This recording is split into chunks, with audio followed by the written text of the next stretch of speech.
Вам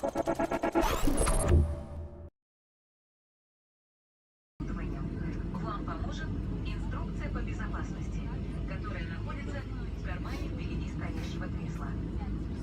For more details, please refer to the safety card located in the seat pocket in front of you.